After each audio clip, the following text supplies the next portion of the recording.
Hello. Just got one more live button to hit and we should be good to run.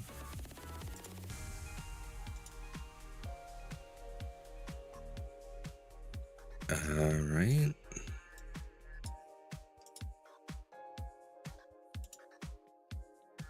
We are live across platforms now.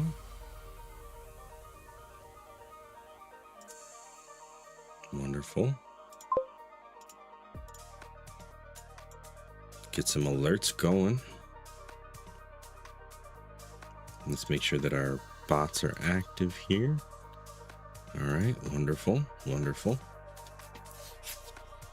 All right, we have the game running in the background. You might be able to hear it already. Welcome into the stream if you are up tonight. I hope you are having a good evening. We're just gonna go ahead and make sure that we're on Discord as well. Oh, looks like Mayo's here. We might be changing what game we're gonna play. Hold on. Hey, how's it going? Hey yo. Hey, I just went live. I was gonna play some Pokemon. Are you trying to play something? I mean, I'm down. He's down. All right. I'm down. How about we see if Cam gets on and then maybe we can do some like Slay. Yeah, I'd be down for some Slay the Spire. That'd be nice. Are you streaming something separate right now? Nah. Oh, I'm all right. just on my computer, just doing stuff. Gotcha. All right. I was we played Void Crew yesterday, and that game we hadn't played it in a while. I still have not played Void Crew. I don't have it yet. We were talking about that.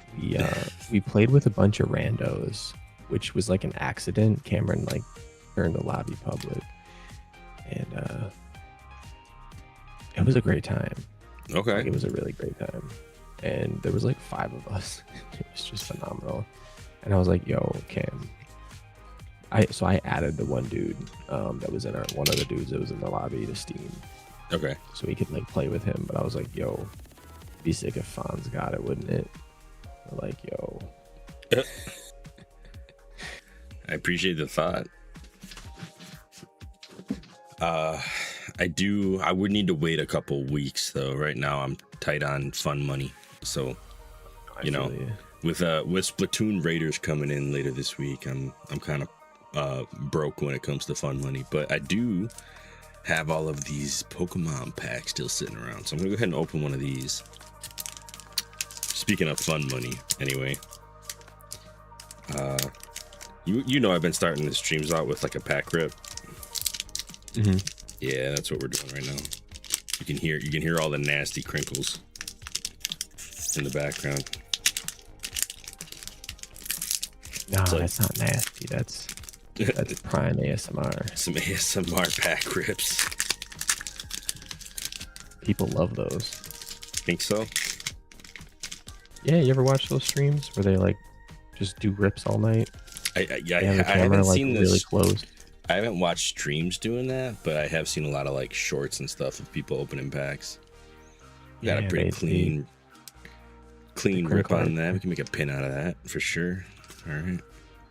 Let's see what we got. Let's get the camera focused here. Starting off strong with a Tentacruel. A Weeping Bell. Ooh, a Kabuto, like that. It's actually like underwater Kabuto. That's a nice touch. It's like kicking up sand. It's good art. I never remember which one's Electrode and which one's Voltorb, but that's one of them right there. I think that's Voltorb. And a Doduo hollow Pokeball pattern, reverse hollow. Heyo. I think that's gonna take the spot in the binder. Look at that guy. Wow. All right. We've got some good cards out of this. I mean, it's a common, but I mean, the reverse hollow Pokeball definitely makes it a little bit nicer than Your standard common. Sounds pretty cool. Blinding the camera real quick with the dodo. All right. Let's switch to binder view, because why not? I gotta remember when it comes to the TCG games, like every card is viable. Every Pokemon could be like really good. You think so?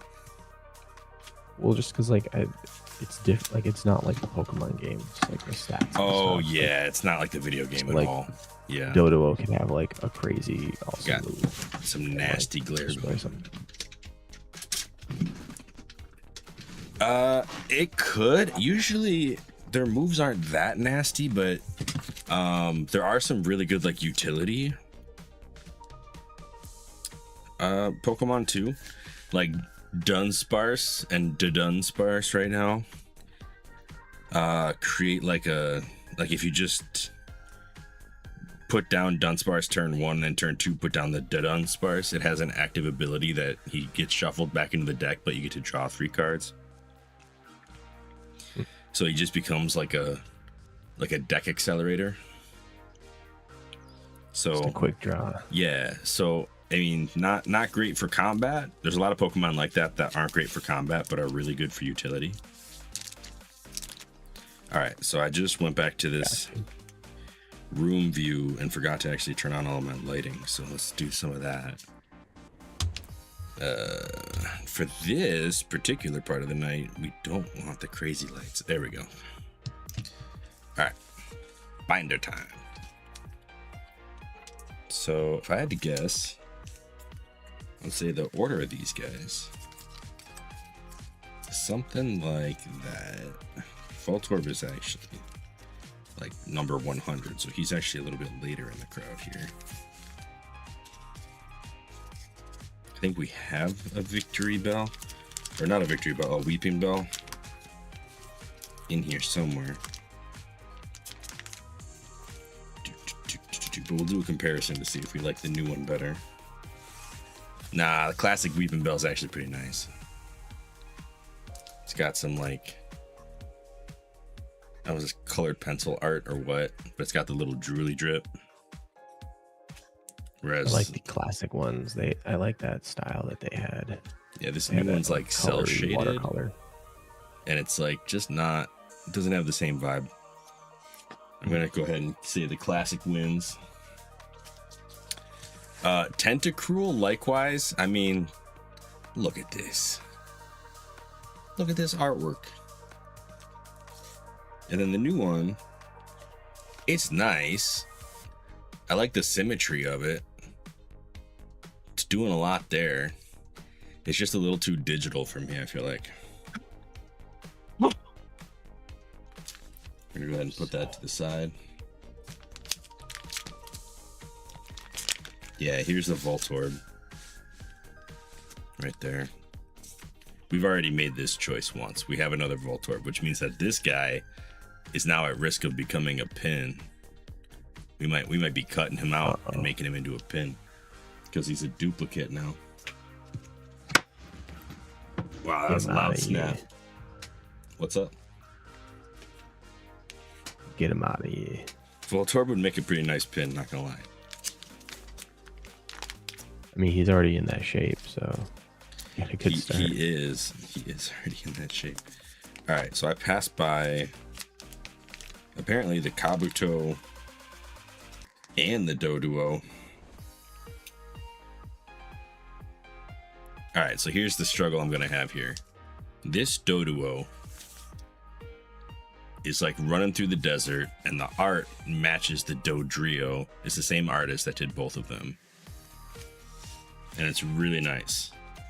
This new one though is sick nasty. Like, it's so good. I don't even know if I can get the brightness right on it, but like, I'm trying to do it some justice here in the camera. But it's got this sick like under view looking up, like you're kind of getting ran over. I'm gonna go ahead and say that this dodo is gonna go to the other binder because we do have another binder, but we don't show that one as much. So we're not gonna get rid of it. We're gonna hold on to this. This is still part of my collection here, but it is gonna get replaced in this particular Pokedex binder here. This Kanto binder, if you will. Get him out of here. Get him out of here. Replace him with the new guy. Once you get all the Pokemon, you gotta start gold now. Start gold. Gen 2 is a lot harder to collect than Gen 1. Well, I'm sure they get progressively because more difficult. Gen 1 has actually had its own sets now, like this one that I'm currently using to fill this collect 151, simplified Chinese cards. Gen 2 has not had a set like that, where it's like just them. So I like that. It's just a cool card. I can see that being challenging. Yeah. So you have to like go through a bunch of different sets to find the cards you want. All right, so classic Kabuto is in here. I'm sure of it. Yeah, he's towards the end. Them fossil types are always towards the end. I have like 12 of these guys, which doesn't score him many points. I do love that you can see like the seashell, almost like photo background. And then it's got the Kabuto there. Like just, you can see his real eyes on the underside there. Which is weird because the dots on top should be his eyes, but fossil Pokemon are weird. I'm gonna go ahead and say this guy's getting replaced too. I always thought that Kabuto, his eyes were like the little black dots on his head, but it wasn't. I'm like, what? It's supposed to be.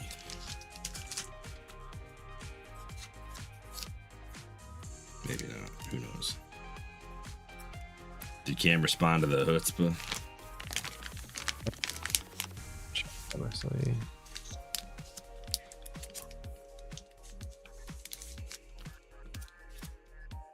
Figured he would just see the chutzpah and then come in when he gets on. All right, so now we got fancy Kabuto in here. The underwater reflections on top of the shell. Love that. That's like my favorite thing right now.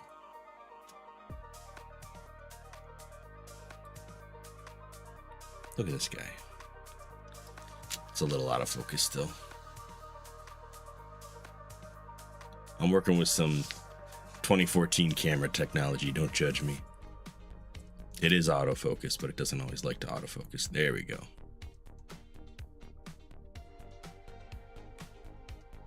That's just a nicely drawn card. Don't you have the same camera as us? For my webcam, yeah. Not for the card cam. Oh, gotcha. The card cam is a Sony NEX6. Oh, right. I don't know what that is. Well, it's a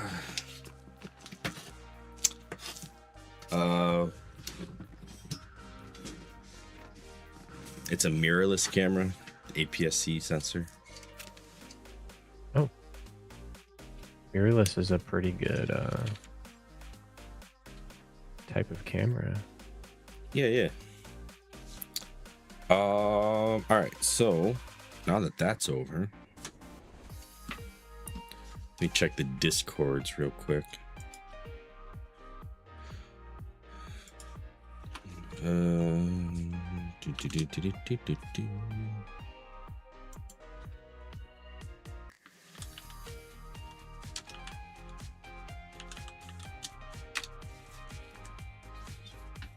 Just a little follow-up there. All right. Do you mind if I play some Pokemon while we wait? Nah, you're good. I'm doing some programming. All right, cool. I think I have a TCG scene set up for this already. There we go. All right. Good deal. We are in here. Looks like we got one viewer over on Twitch. Who's holding down the Hey, fort what? all alone? It might be Tom. We'll Hold it see. down. Usually he puts a greeting in when it's him though. So maybe not. Maybe we got somebody else. Get the chat going. All right, what are we doing here? Playing a game. We're gonna play Maid of the Mist. Yeah, let's play Maid of the Mist. Start off with this deck that we were working on last time we were playing. Switch back to the purple lighting. Oh, we need our backlight. Hold on. All the pins are looking pretty bad because we didn't have the backlight going. Opponent chose tails, but they're also using like one of the default coins. So either this is a newbie or they just don't care about what coin they're using.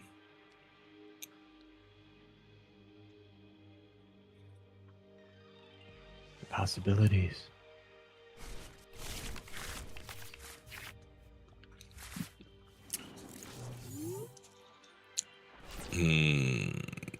We're gonna go for it.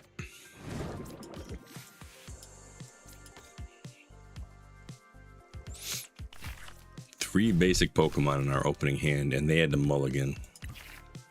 All right, we're already off to a pretty solid advantage here, even though they're going first. That's what we like to see.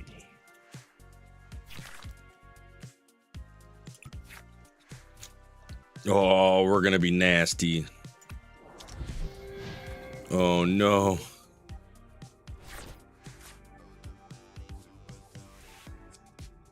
Oof.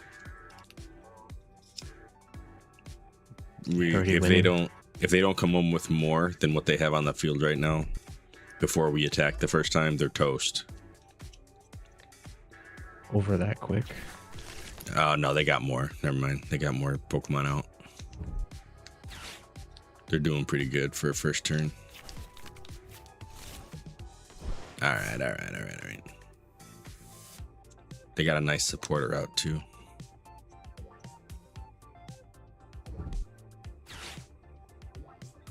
Oh my goodness, this guy's got all kinds of item cards going on. He got the Dunsparce. Oh no. He's gonna be drawing 3 next turn.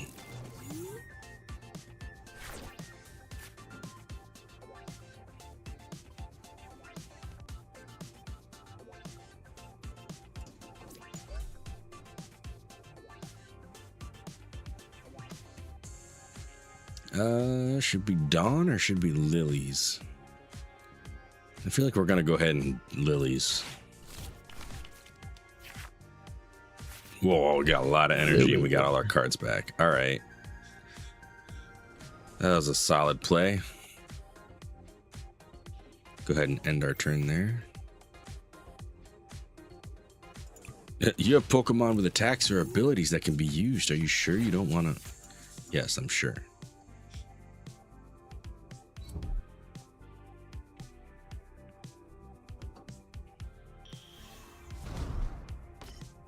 All right, they got the done. They're gonna use it. I didn't play my Starmie yet, so I actually shuffled that back into the deck. But I do have cards that can pull another one out if we need it, so we should be okay.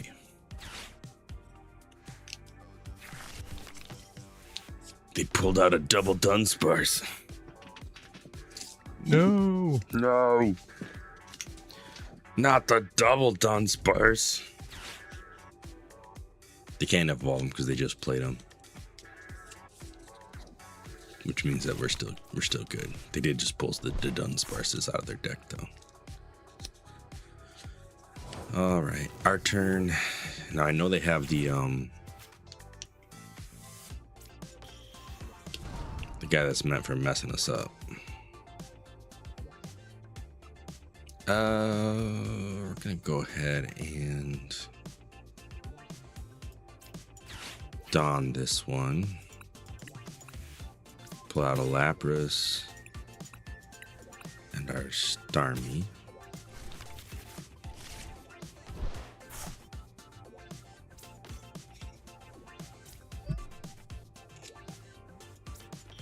We're gonna start killing some things.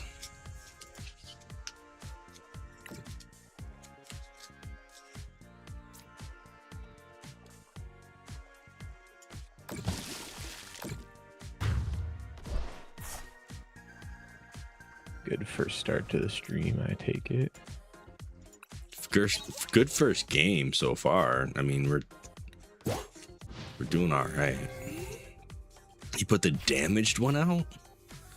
Why would he do that? Probably because it gets less. Oh man, he's doing the double to Dunsparce. He's runaway draw on both them joints. What does it mean? He knows the strats.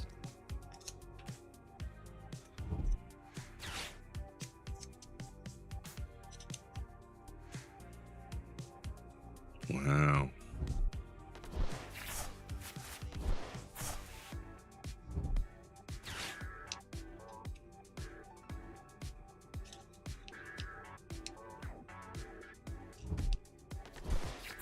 Wow.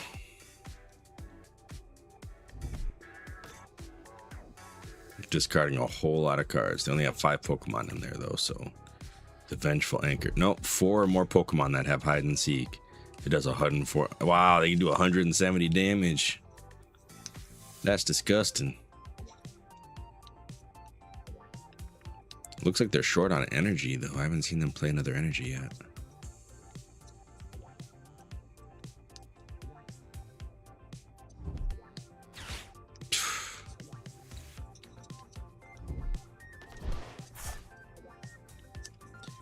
This guy's just playing the whole deck.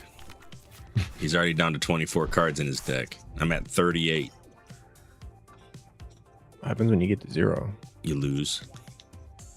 Oh, You can deck out in this game. Usually it doesn't happen because games don't tend to last that long.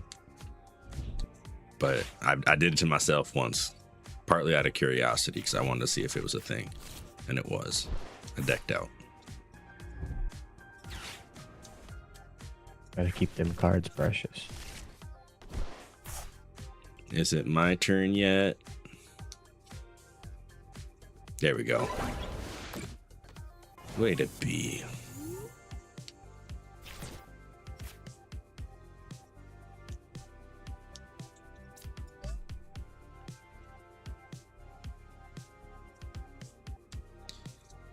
We don't really want Cyrano. We'll play our other seal just because.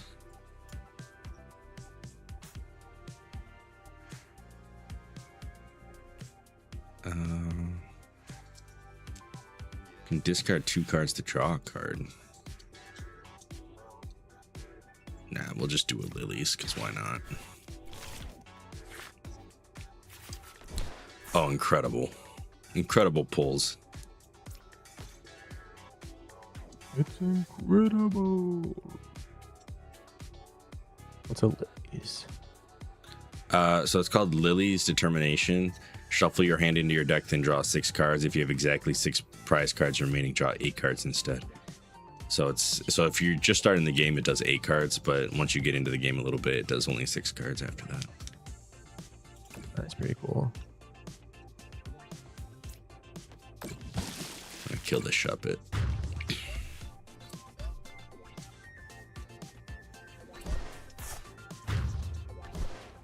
Shuppet didn't even know he was a puppet. All right, we got a backup Starmie in our hand, waiting to go.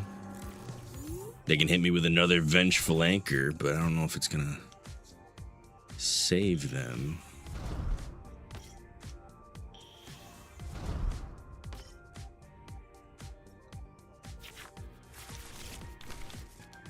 I mean, they do definitely kill Starmie this round. 30 damage for each water energy attached to this Pokemon. And then it switches out when you do that. Interesting. It seems like their whole strat is the Delmise, which isn't great because they're actually, if they don't get more Pokemon out there, they're kind of playing from behind right now.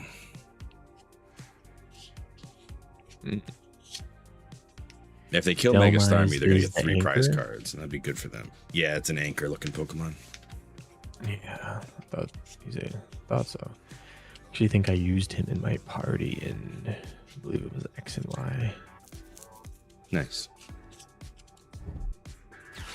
Maybe Sun and Moon. I don't know.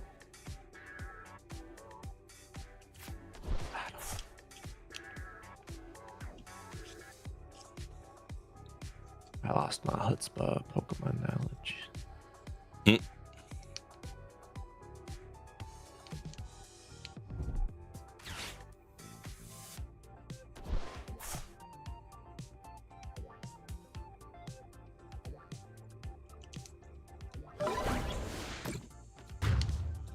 Oh no.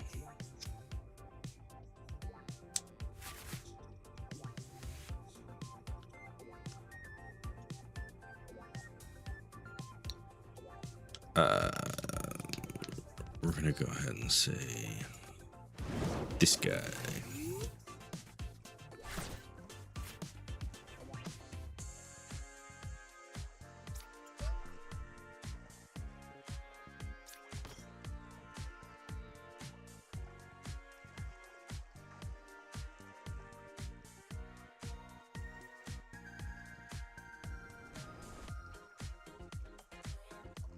Do we go for the high risk, high reward?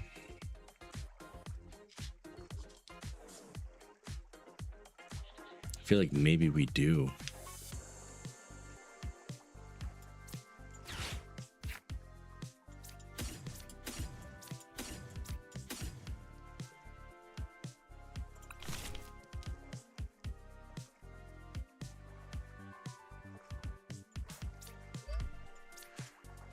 We're just gonna store these for now. Yeah.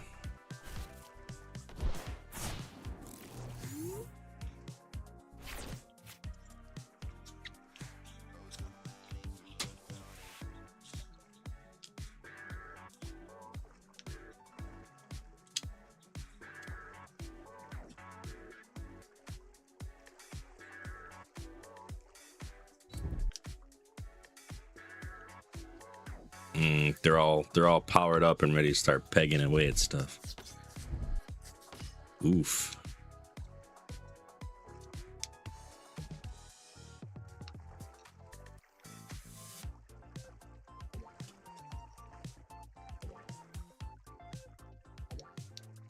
Tobert 1992 says, "Yeah, boy."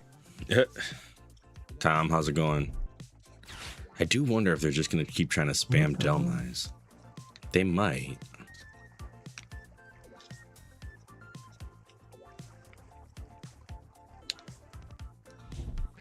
They have like a ton of Delmise or something, or they just pull the same? Well, they can have up to 4 of them in the deck, but they've already played 4, I think. Let's see, do they have one in the graveyard? No, they don't. They have 3 out on the field. They have 2 on their bench and 1 in play in the active spot.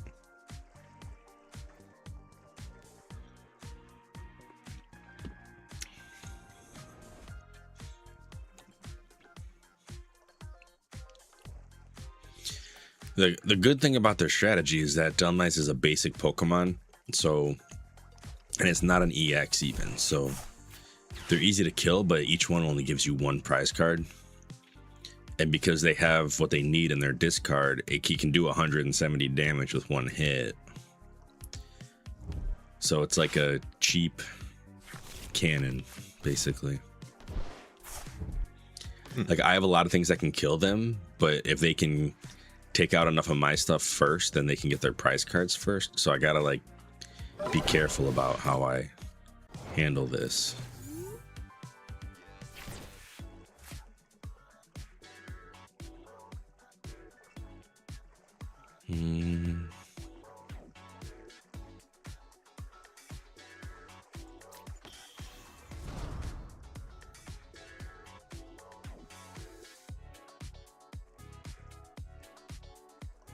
All right, this ought to be fun.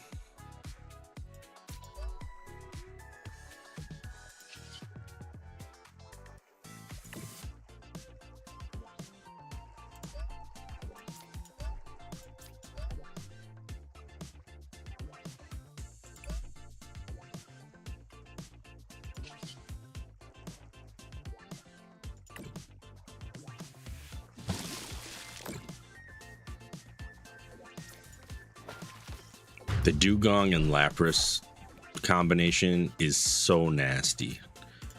I love it so much. Because it's a free switch if you have everything set up right.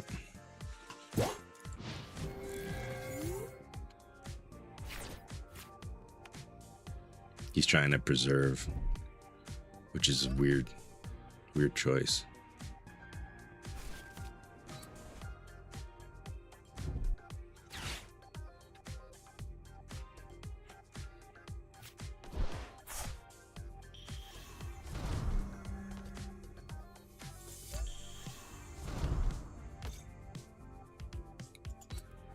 Interesting.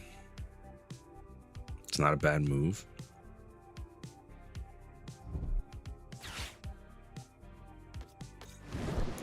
Ah, they're being rude. The rudeness. Rude. What are they doing? They switched out. They did the boss's orders to switch my Pokemon around so they could kill something. Like the Lapras that had all the energies on it. It was a good move. It was a very good move. Wow. So now they get 2 prize cards. They only got to kill 1 more Pokemon to win. Oh. But it's okay. We'll be alright. He's making a comeback. He's thinking about it.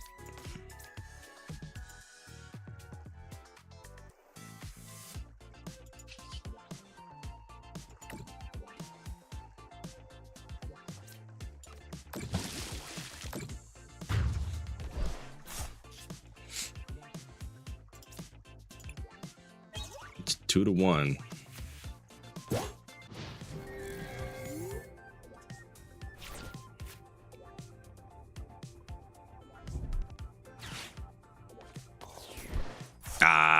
They did the boss's orders again. These cheapskates. Yeah, they just won the game with that. The boss's orders, man. Forcing me to switch a Pokemon so they can just kill something easy. Kind of cheap. Lame. They were good, though. I'm going to add them as a friend. Because that was some good moves.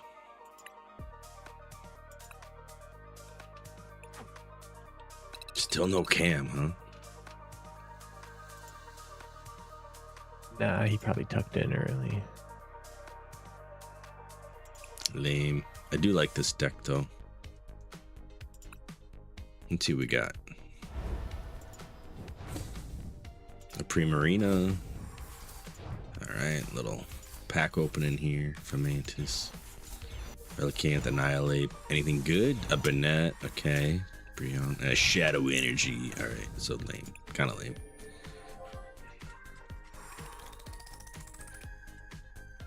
That's okay.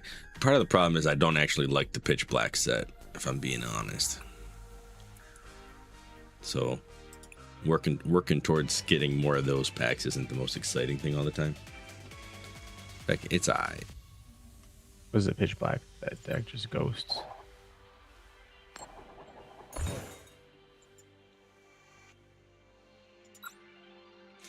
It's not just ghosts. It's but it is a lot of ghosts. You got some dark in there, probably. We're gonna take this. We'll take this all day. It's a nice turn 1. And now I feel like I should put some of those boss's orders into my deck just to like be cheap about it. But at the same time, like I feel icky because I know how it feels to have it done to you. Feel kind of icky.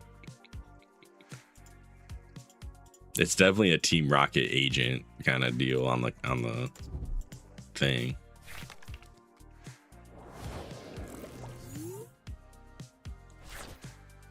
An Odgerpon. Wow.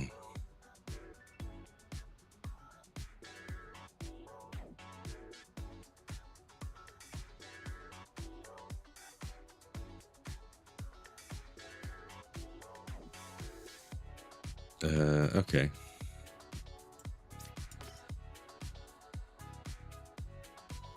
We're in trouble. You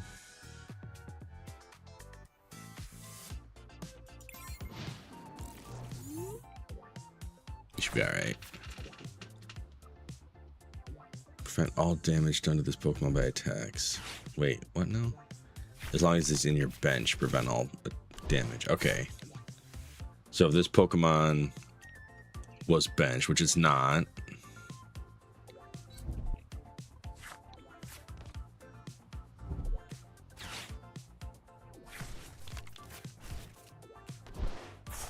It has a pretty nasty attack, though.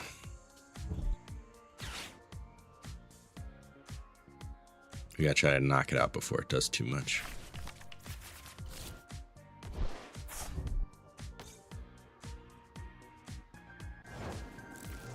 Alright, it looks like he didn't have another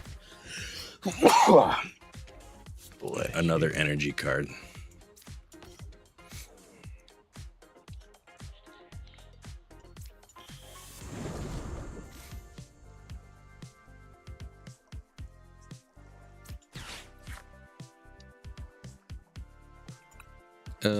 What am I looking for? I already forgot.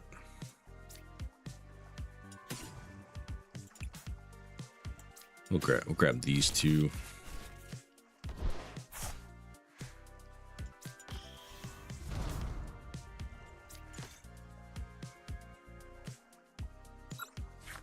Last ditch.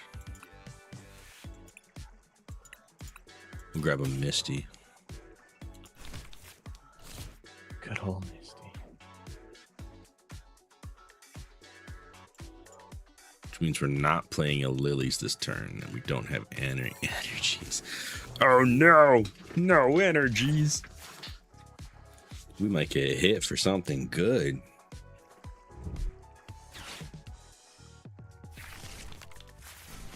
Alright. So far, nothing too scary. Oop! Alright, we got something scary coming. Oh no. A Decidueye EX. Oh. If it gets 4 energies, we're in trouble. Hopefully they don't have a way to do that. 1992 says, just air fried some ZA logs.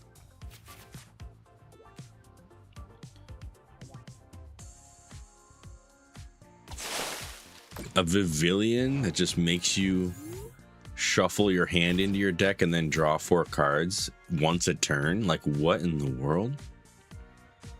And then he casually did 400. Wait, how did he do that much damage? Grand Wing, Decidueye used Crushing Arrow for 240, but it doesn't. Oh, ignore all energy cards if you have exactly 4 cards in your hand. All right, so it's broken. He's got a broken situation here. That's cool. Oh man. All right. I see you. Yeah, we're gonna go ahead and. Well, if I do 4, then that's 120. Is it worth it? I can hit him for 120 now and then lose everything.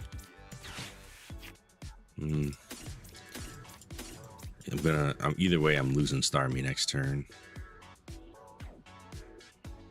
Man, you still got her out? That's pretty impressive.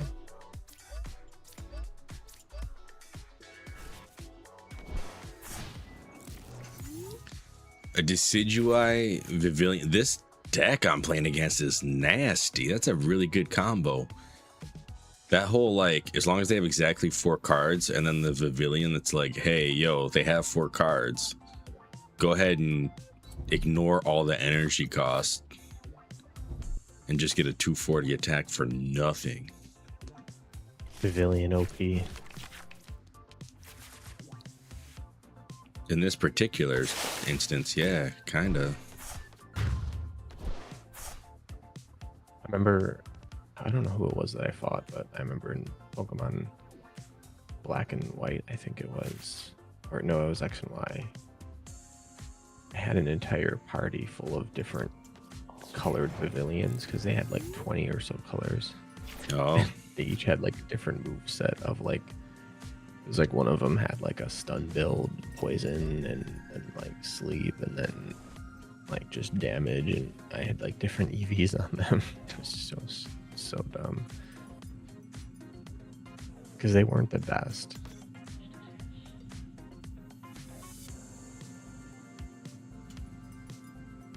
They were not the best.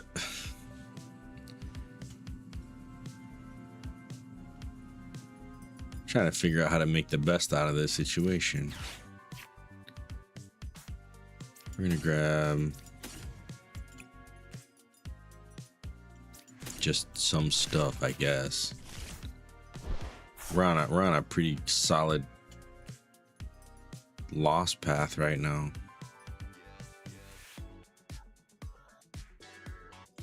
We're gonna let Dunsparce be a sacrifice. Because we kind of need to.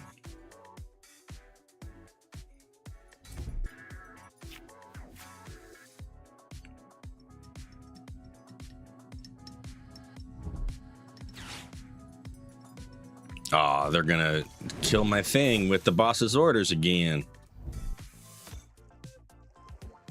Apparently you need that card. Apparently I need to have it in. It's too meta. It's too powerful to not have in your deck. He's gonna do 240 damage and kill my Lapras. I'm gonna concede. I think I'm done. Yeah, we're done. Never lose hope. No, we lost hope. He was down to one prize card left, and I had nothing that could fight the Decidueye.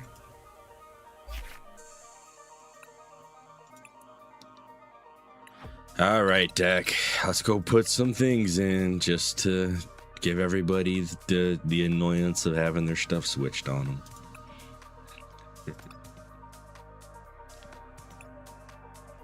Become the meta. Become the meta? Yeah.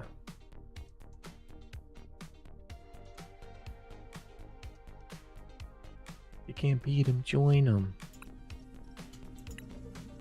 Gonna get rid of the Brox. And maybe one Misty, because we usually don't use more than one on a round. You know what? Let's get rid of one of the Cyranos. We'll put Brock back in there. Just one. So funny you can just have those guys. Yeah, Brock and Misty. They just in the deck. All right, four cards. Look at those bosses' orders in here just to mess with people.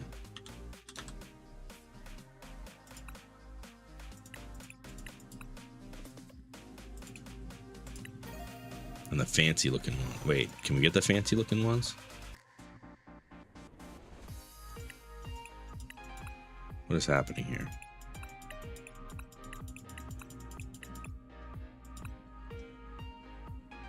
All right, we got 4 of those.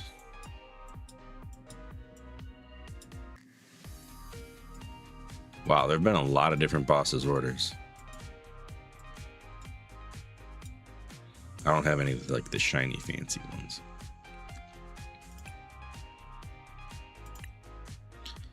It would be funny to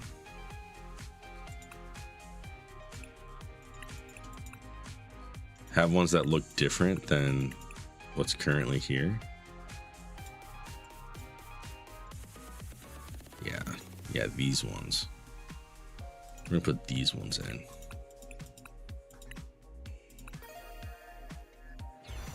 Just so that people don't see it immediately understand what's happening. All right, we're gonna boss's order some people. The next guy you go to, he's like memorized like every combination of like card art that there is. He's like, he just instantly knows. I hit who I want to hit from now on. We'll see if that actually works that way.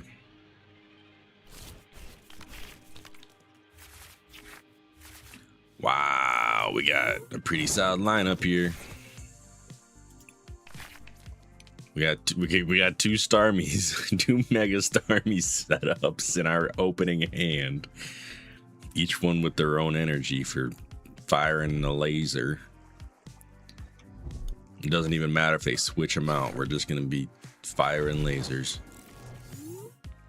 Oh no, it's a Dreepy deck.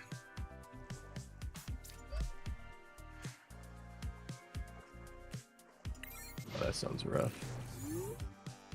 They become their second phase lets them look at the top 2 cards of their deck and make some choices.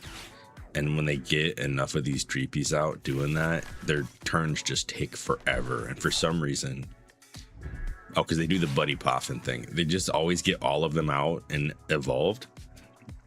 And that's what every person who plays these plays like. They're just like, I'm just going to look through my deck every turn, and it's going to take me 8 minutes a turn. And it's like, come on, guys. Can we not?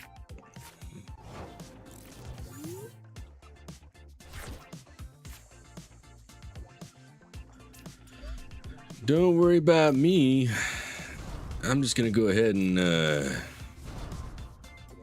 get a double Mega Starmie going, and then just do a Lilies and change my deck around a little bit, and then get some Laprases on the field just because. And wow, that was a turn and a half. And we're gonna go ahead and shoot your Froakie out of the water. Is there like a limit to how many cards you can play in one turn? Well, you can only have 5 Pokemon on the bench. But otherwise, there's not really like a limit like that. Hey, I pulled the boss's orders from my prize cards. This will be fun.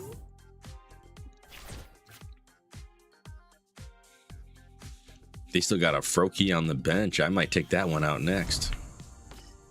Oh no, they got a Dracloak out now. That's the one that lets them look through their deck.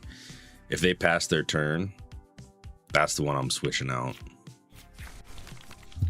All right, so something healed here. There's a Dragapult, dude. Oh, the Shaman. Prevent all damage done to your bench Pokemon that don't have a rule box by attacks from your Pokemon. Okay, so I can only do damage to them if they're special. Like this Greninja EX that's on the bench. I can do damage to that one now. Magical. What is happening? Why did it lose its front face texture? Well, I'm looking at the back of a Pokemon card right now.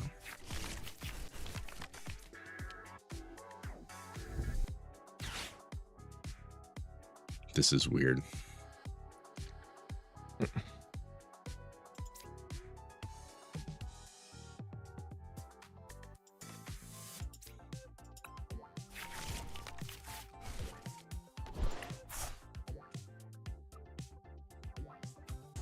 They drew a card and it messed up their textures.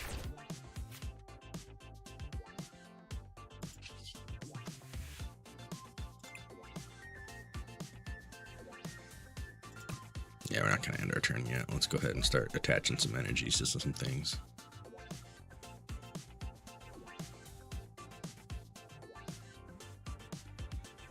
I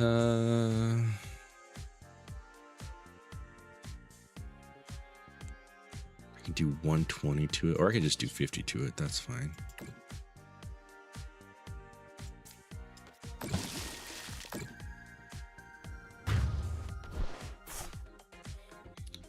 Okay, so something's not working here.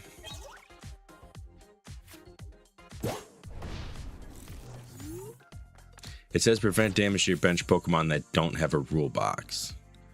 But this one does have a rule box. And it still prevented the damage. And now I'm very annoyed. I don't even know what a rule box is. It just means they have the EX or the V. Like, basically, if they're not a standard Pokemon card, the effect's not supposed to work. But it did. It did work. Gotcha.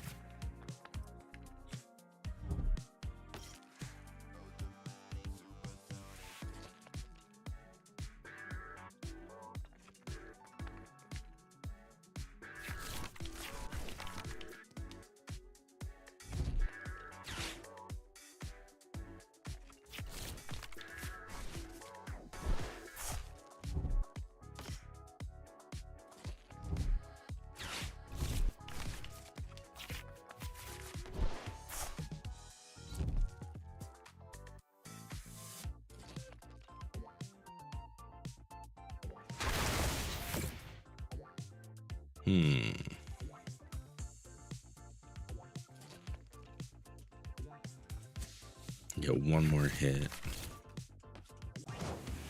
on this Starmie anyway.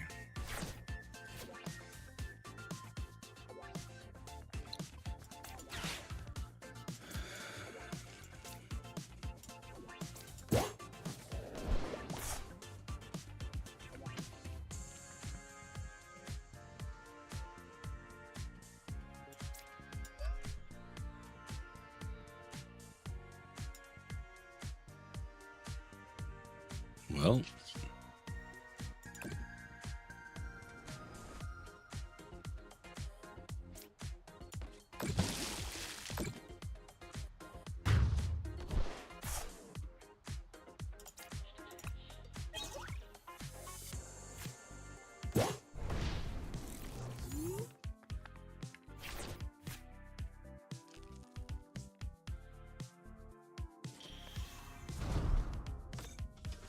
gross.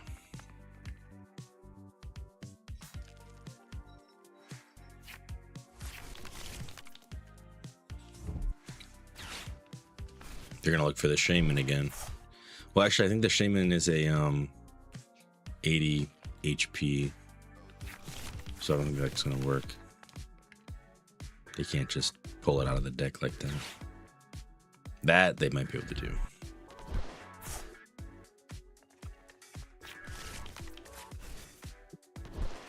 He must be ashamed.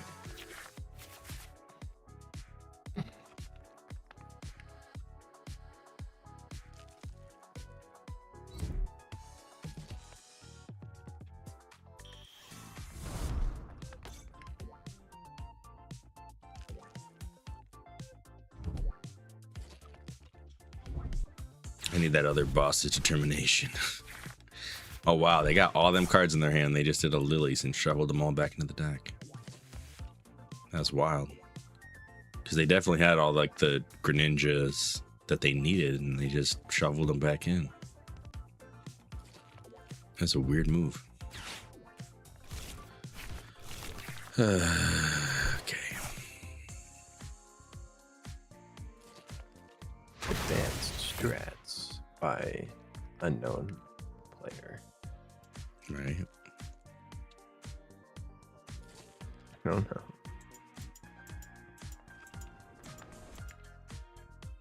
I've seen some people like watching Slay the Spire 2 streams, like just the few that I've watched, do some really weird things. I'm like, why would you do that?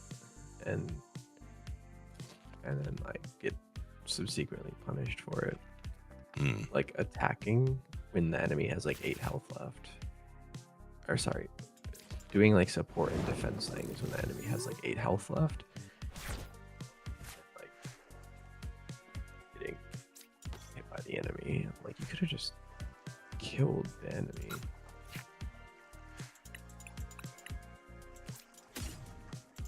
Very strange.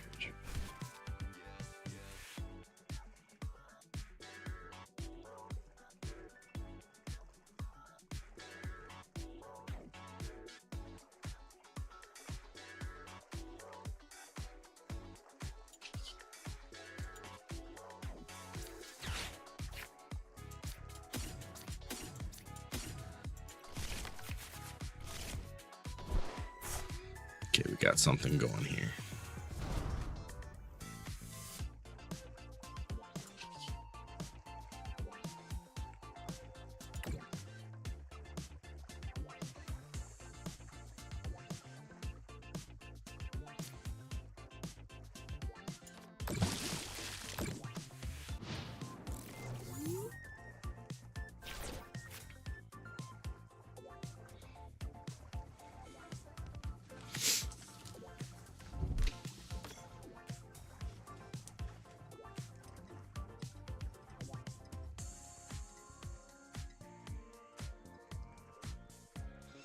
I think we're gonna lose though. We're gonna put up a fight and we're gonna lose.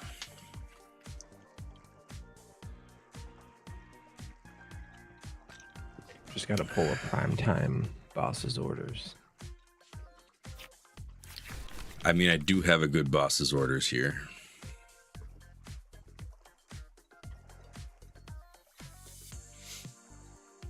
If I can kill their Greninja, then I can win. But they gotta, you know, they might be killing my Mega Starmie. If they kill my Mega Starmie, then they win, you know. So it's really coming down to the wire here.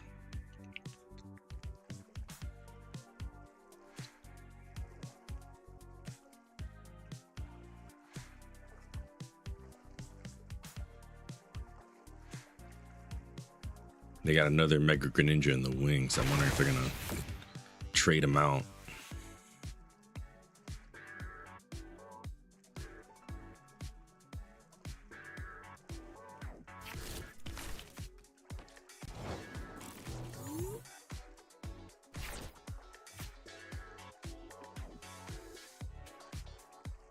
Has a retreat cost of 1.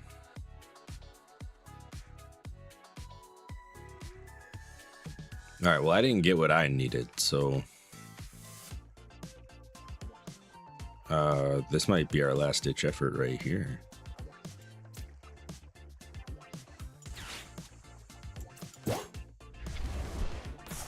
Oh, it doesn't have a retreat cost. Junk.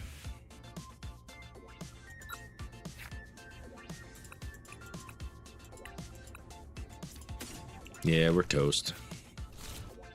No. Because he got the red balloon on Pheasantipity. So we're going to take a prize card, and then we're going to immediately lose this Mega Starmie and lose the game. But we didn't have any other better plays, so I'm going to go ahead and just concede now.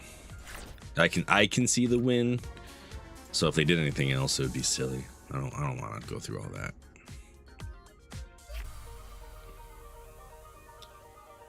Watch him like get mad that you conceded. He's like, I wanted to finish. It's all good. I do like the deck though. I'm gonna keep playing it. I wanna see it succeed. Gotta get a win. Gotta get a win.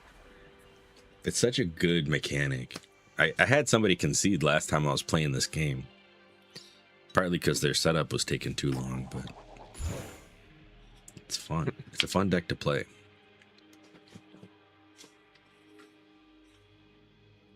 The Starmie's not even the main goal of the deck, but when it gives you them right off the bat, it's like, yeah, let's go ahead and play these. Okay, good, solid start.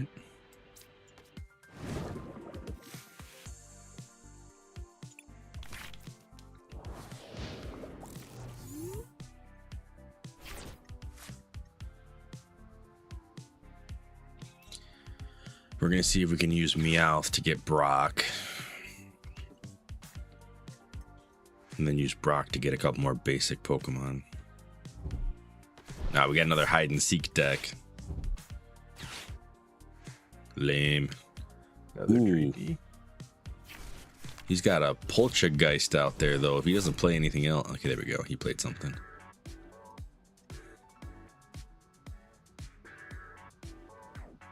Poltergeist is a weakling. Only takes 30 damage to kill one.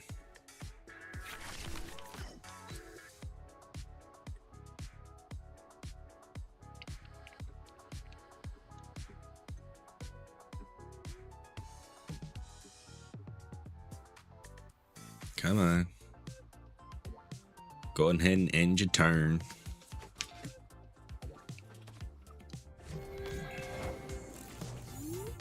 Interesting move.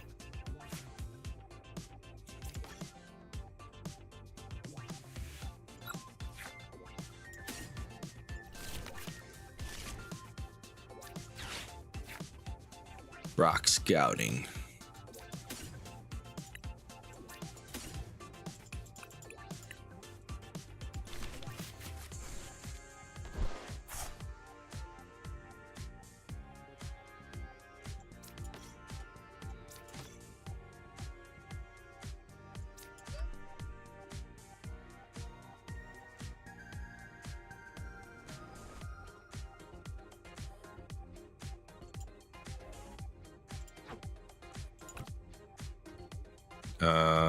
Do I risk it? I suppose I risk it.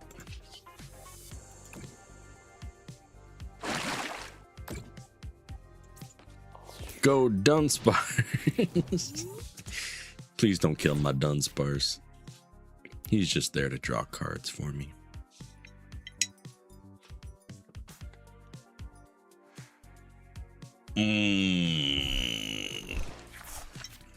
He gonna kill the Dunsparce real bad. Oh no. He had such a short life. He had the exact move I was hoping he wouldn't have. And a boss's orders. Oh man, he wants the Lapras flavor. Gross.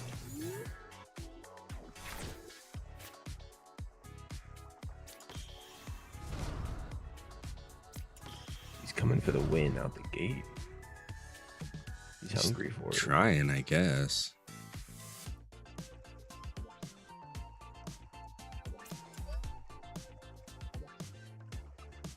We'll see how well that goes.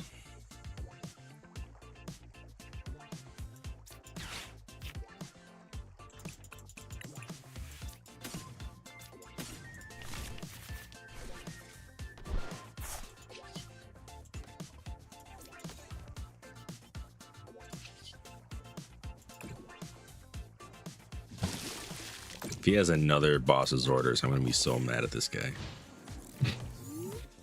Because the Dunsparce is back out there again. Well, I press this in the back row for safety. At least for the moment.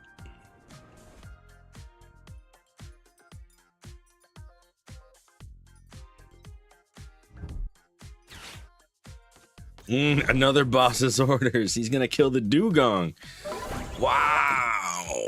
Rudeness.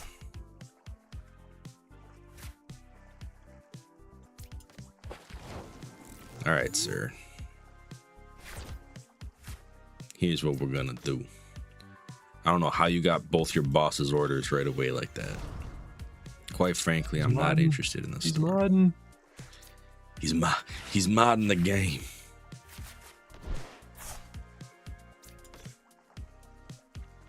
We're gonna go ahead and You got the boss's orders mod.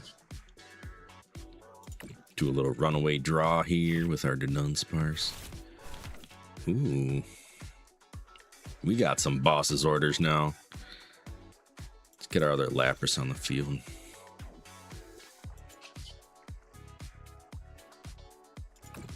Hit him with the Hydro turn.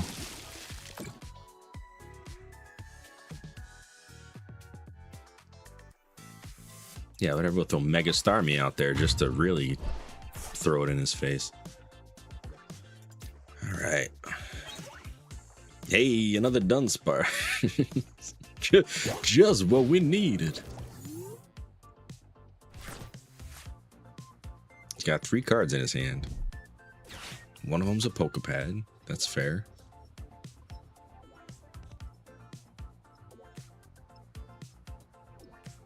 I'm mad that he killed my Dugong.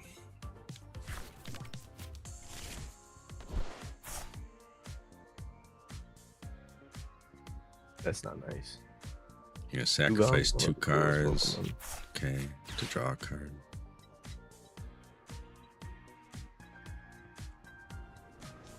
Ooh, is that the Clefairy that makes...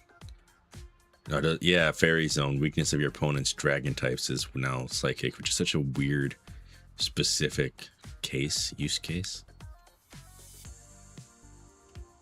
And the Full Moon Rondo, which they're not going to get to use.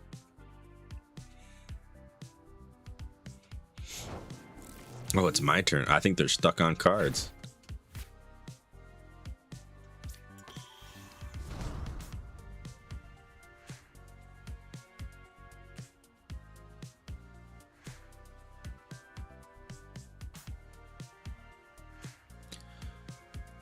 I don't know if I want to use the boss's orders right now.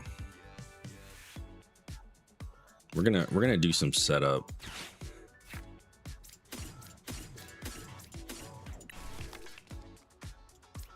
Which means we're not even gonna attack with our main card right now. We're gonna end our turn there.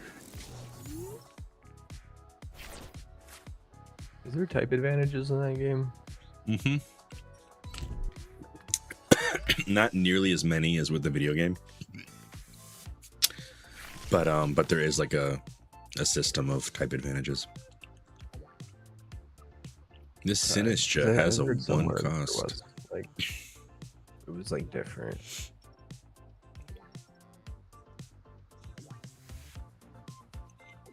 I actually don't know the whole wheel. I know that waters are weak to electricity. Fire's weak to water, right? But like water's not weak to grass because it's just weak to electricity. Like it's like a whole thing. This guy wants me to take pot shots. Clearly. Because I was wondering, because like the Clefairy doing the whole like dragon turns to psychic, would make sense if like maybe you had a dragon deck and you were like fighting against a dragon deck and then you just like mog them to psychic and then you like basically win. I don't know if it works like that.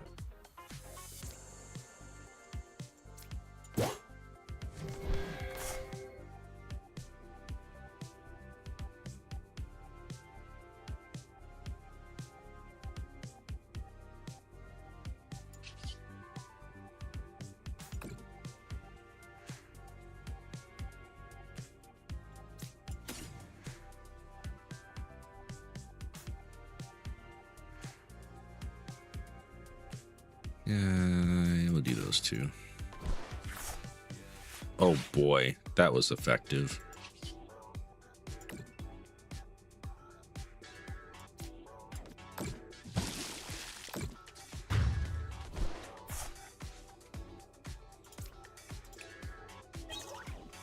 Hey, we got a Dunsparce out of our prize cards.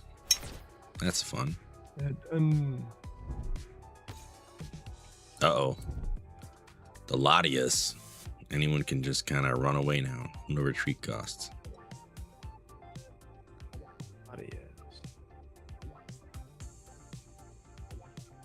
How is he gonna pull a legendary out? Come on now. Right? Oof. That's a good move.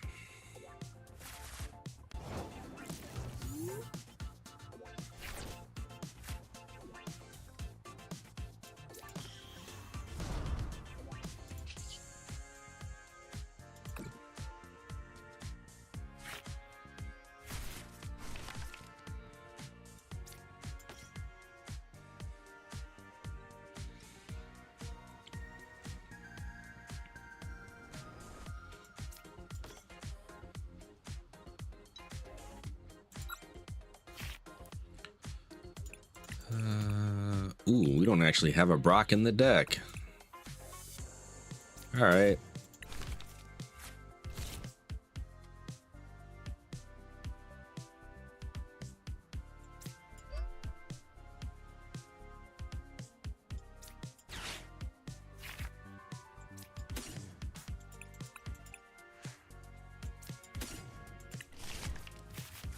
Oh, I should have brought out a seal. Whoops.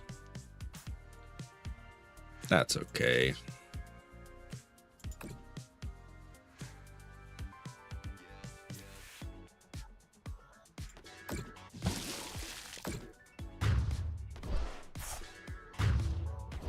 That's 2 prize cards for me. Hey, another Starmie setup. That's fun.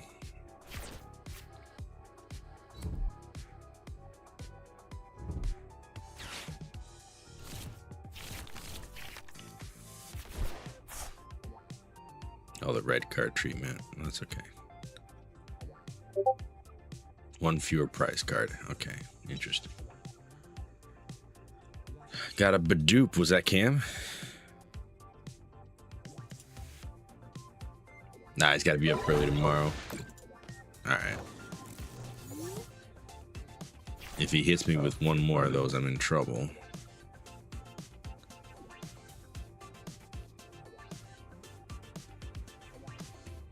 You know, now that I think about it, I think he said Wednesdays. He goes to work at his boss's early in the morning.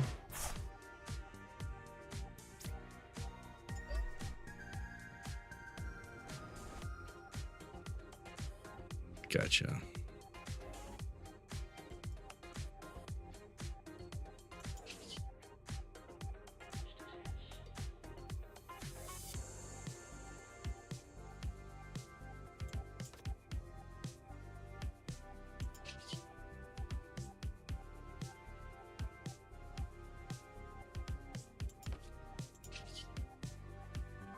Ugh, yeah, we're gonna do it. Nebula Beam.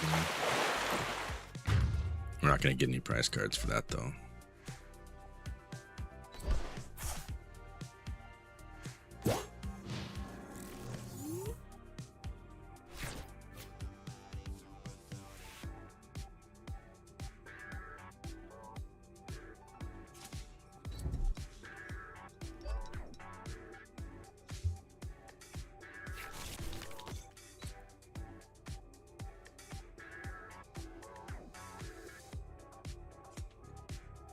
A Spirit Tomb. Oof. It's the funnel ghost.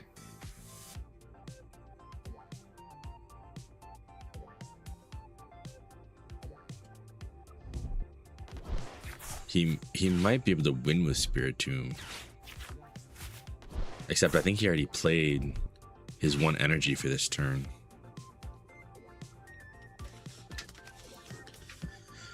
Oh, that's scary. The Spiritual End card.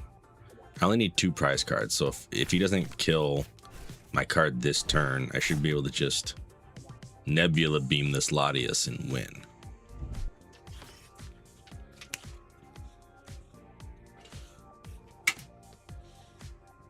And I don't think he has a way to kill this Starmie, because he can't play another energy.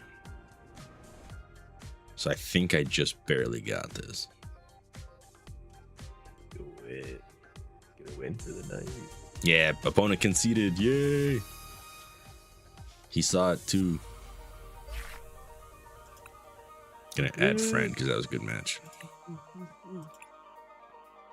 Starmie for the win. I think, maybe. Yeah, What it something like sounded that. like. Oh, I have some more quests I need to do. Attach a tool, attach 2 dark energy. Can we replace that one?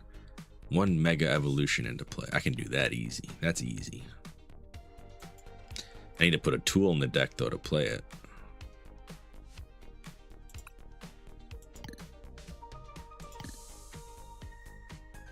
Do any of these decks use tools?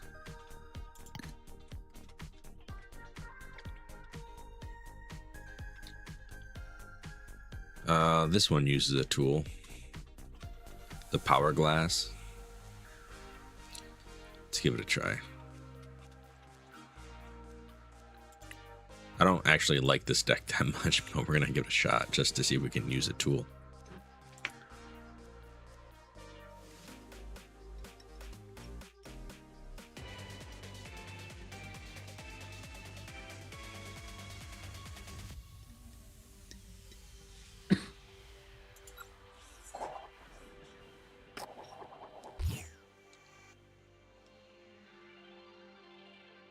My opponent won the flip.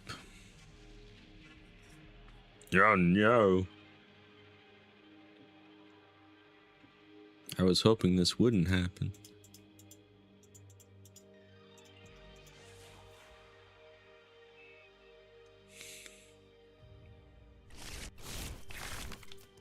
Hey look, the tool's right there. I can attach it immediately.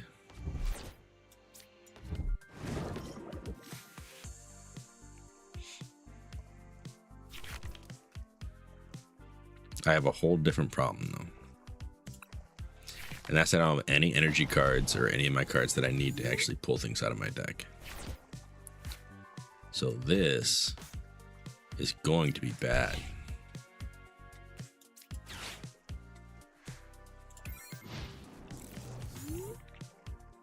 Don't worry about me.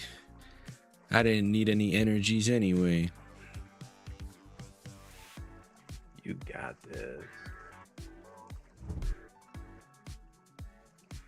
What is that? A heavy baton. If the Pokemon this card is attached to has a retreat cost of exactly 4, is in the active spot, and is knocked out by damage from an attack from your opponent's Pokemon, move up to 3 basic energy cards from that Pokemon to your, to your benched Pokemon in any way you like. Basic energy cards. All right, so it can like throw the energies back to a different benched Pokemon. Wow. And a Misty turn 2.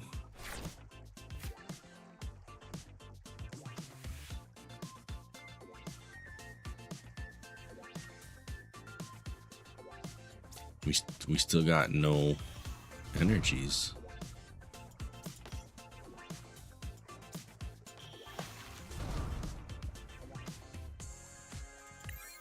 We in trouble.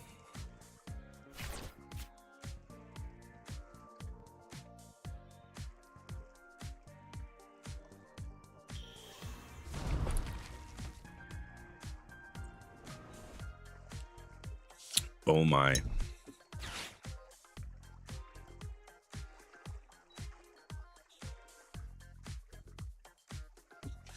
The deck that I'm playing against is sick nasty, and I'm really upset because I'm not giving them a good match at all.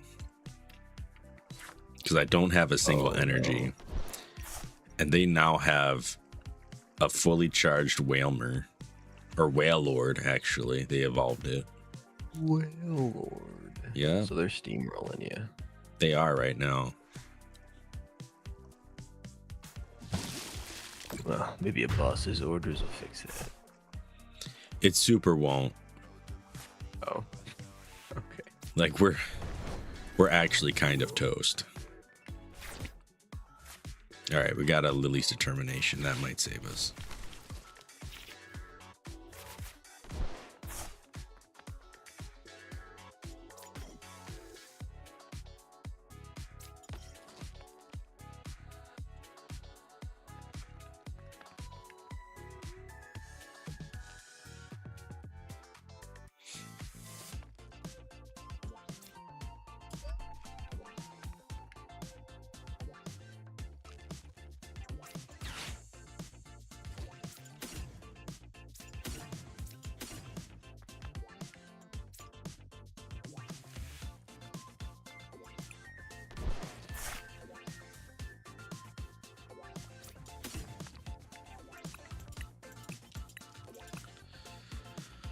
An item.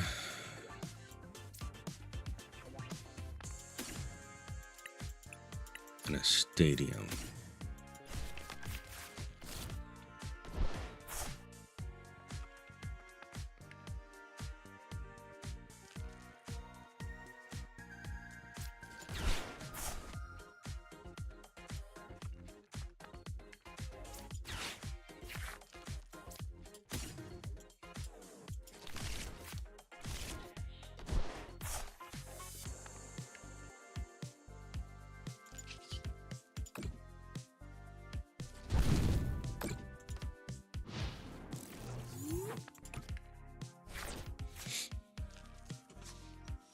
Is he gonna go for it?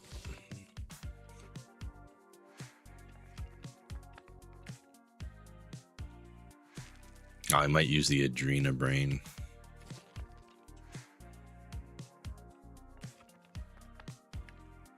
That's okay. Next turn we can boss his orders and kill that thing. We might have a chance now, but it's still looking bad.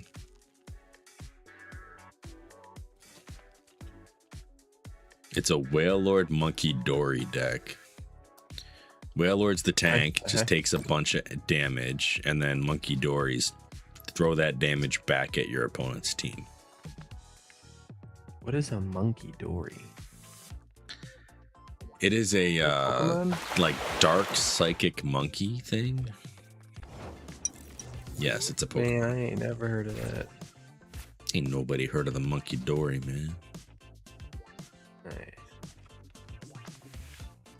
Real, I don't even know what gen that's.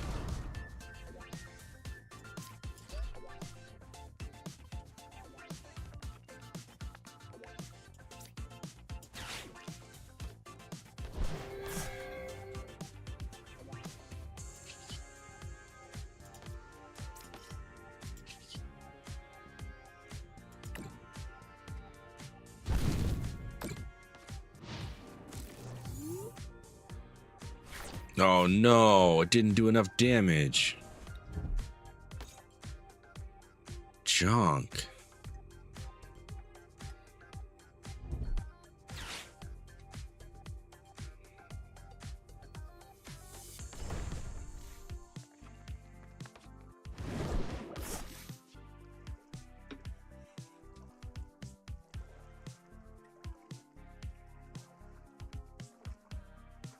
Yeah, this is some lameness. They're trying to kill my Grookey.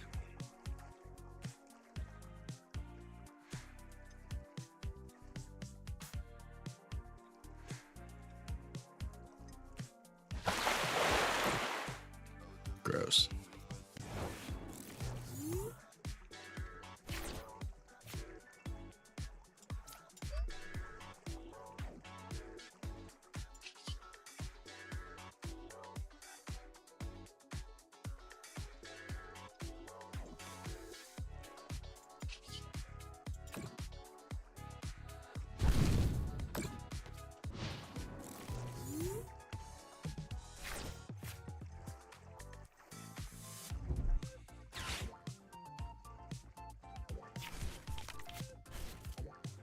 I wonder what happens when a Pokemon's asleep in the card game. Is it a coin flip situation? Like, what are we talking about here?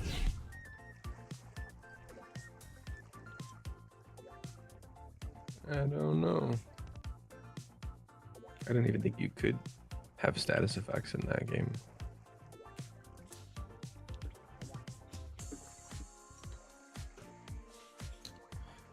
You can. They can be poisoned, they can be confused, they can fall asleep, they can be paralyzed. But I don't know how any of those things work. No, Grookey, why? Like, if I was to play the game in real life, like, how would I know? Like, oh, this guy's poisoned. So, like, little chips you can put on your guys?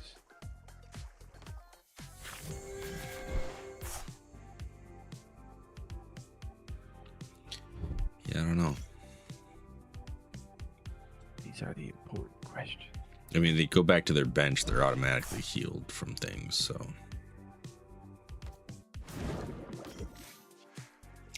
Wow, he did that just to reset Whalmer.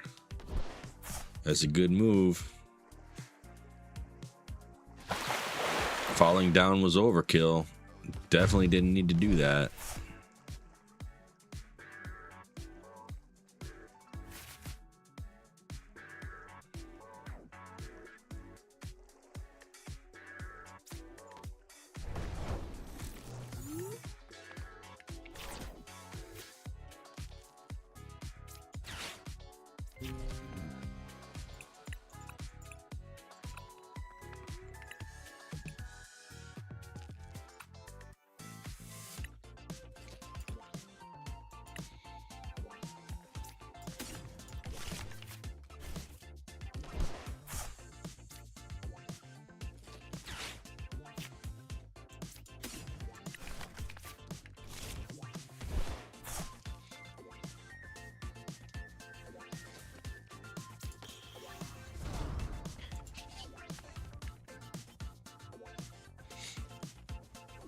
On a random side note, I'm wondering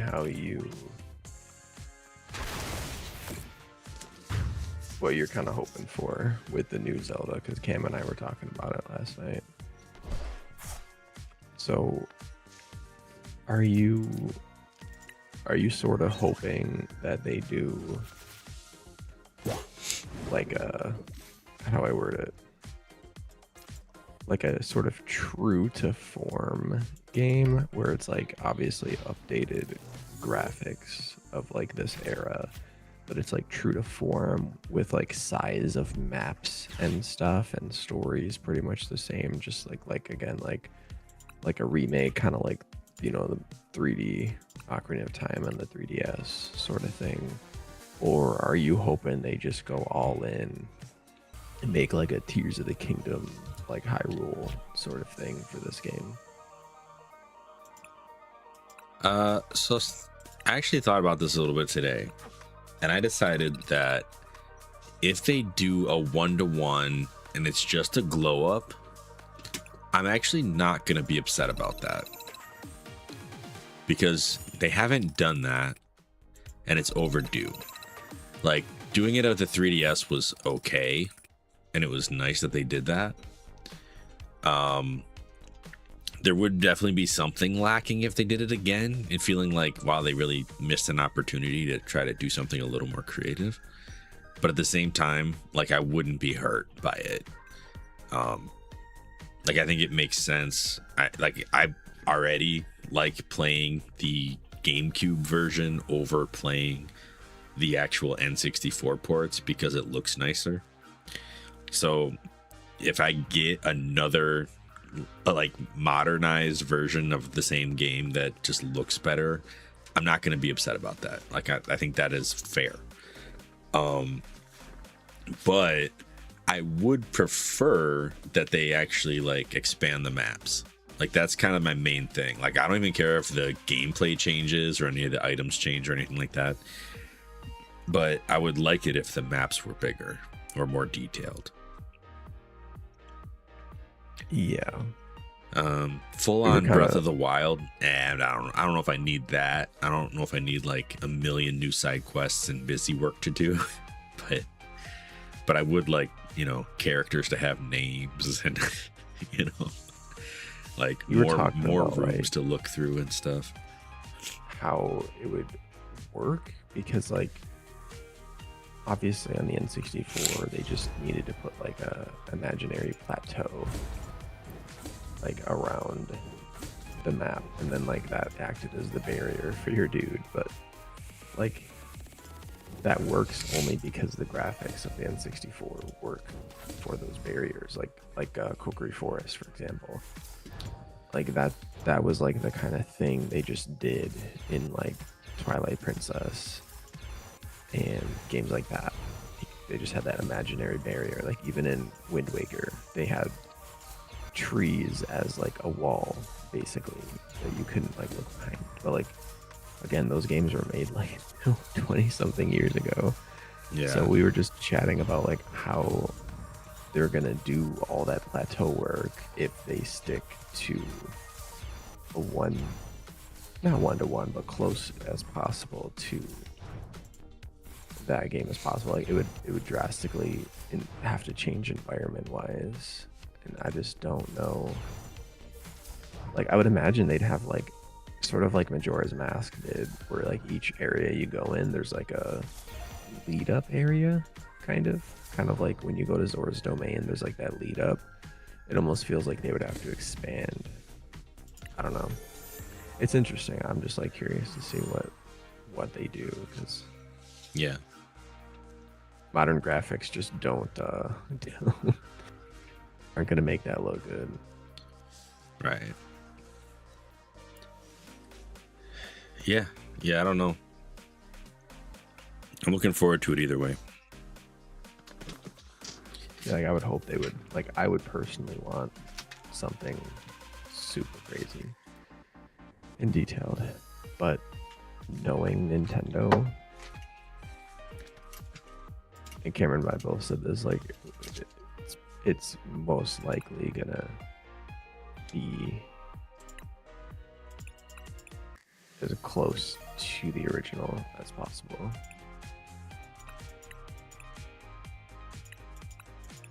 Just with updated graphics, I think.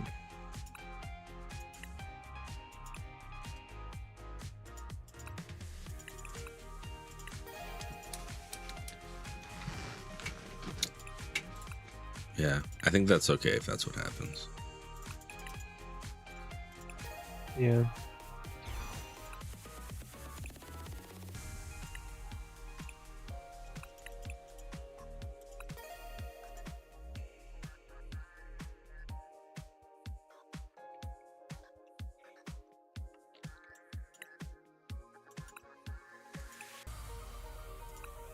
Sadly, Zelda would probably be the only franchise to be able to pull me into buying a Switch, and I don't even think this game is going to be able to do that. I don't think I'll buy a Switch for it. I'll probably just watch you stream it. Yeah. I mean, that's fair. I'm just buying a bunch of Ascended Heroes cards now. In this game, anyway. Mega Meganium. I'm gonna run out of my little Poke Points if I keep doing this. I didn't play the game early enough to have these cards.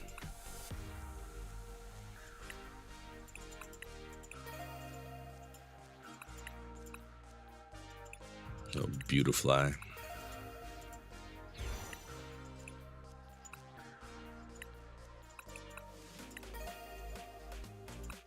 I should have one of those. I think.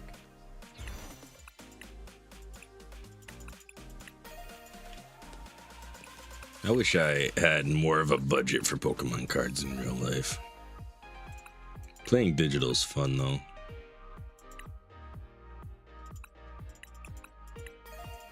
Like the fact that I don't have to spend any money on this game, and it just like I can just play it as much as I want. Collect all the cards in the set. Just digitally master set these things. It's pretty great. So smart.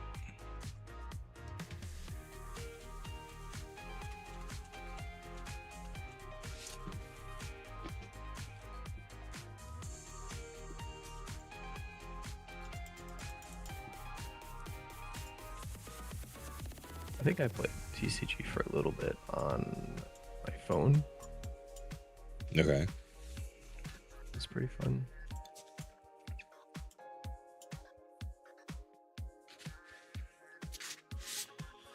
Pokemon TCG Live. Yeah. Yeah, it is. It's nice. I think it's nice.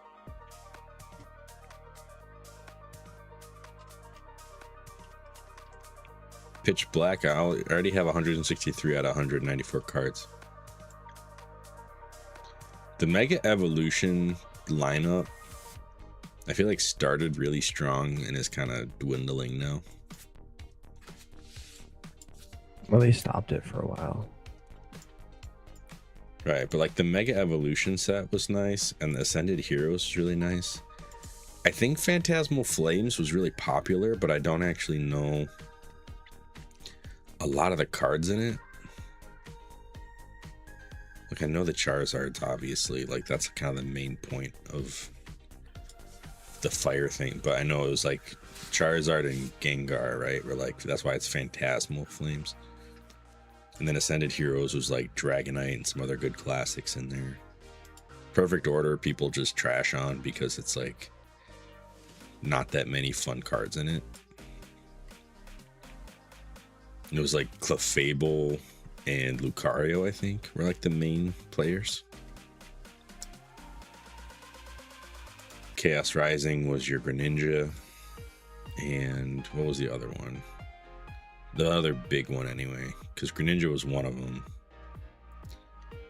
I know a Floette, maybe? Oh. Gallade. Yeah, there's a bunch of EX cards in this one. The highlight character, though, usually there's only one or two. Seems like Greninja was the highlight character because that's the one that had like the golden card. And now Pitch Black, it's Darkrai is like your main guy. But then there's like a bunch of other like sub guys too. But the thing is, I'm not a huge Darkrai fan. I don't think his character design is that fun.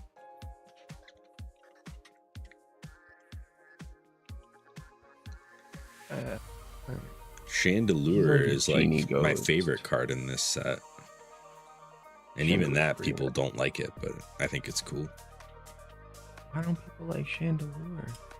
I don't know. I think Chandelure's pretty great. I do too.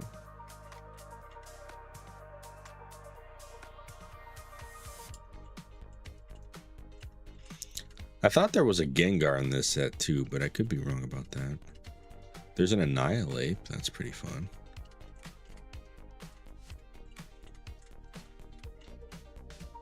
There's been a lot of Gengars. Just talk about that. Probably too many Gengars. He is popping. Everybody loves Gengar. I also like the Misty card, like Misty's Vitality. Just throw a bunch of water on your Pokemon and then end your turn. I think that's a pretty cool card for a pretty classic trainer.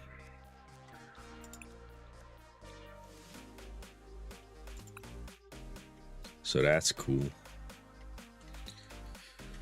But not enough to make me want to invest a bunch of money in it in the real world. I'm looking forward to that 30th anniversary set, though. I already got some boosters of that by way of the Pokemon Center pre-orders. I wasn't able to get an ETB. I wasn't able to get any of the booster bundles, which was really upsetting because that one went so fast, those booster bundles.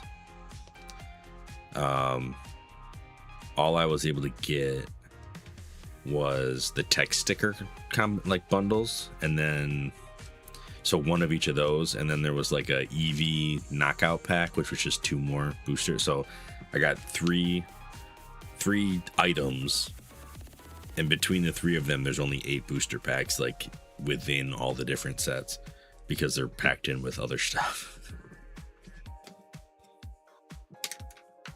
But what can you do? Do they re-release like inventory, like if they sell out from like a release, like do they like keep pumping out, or is it like, oh, the release is done, like you lost? So from what I understand, each set stays in print for a certain amount of time.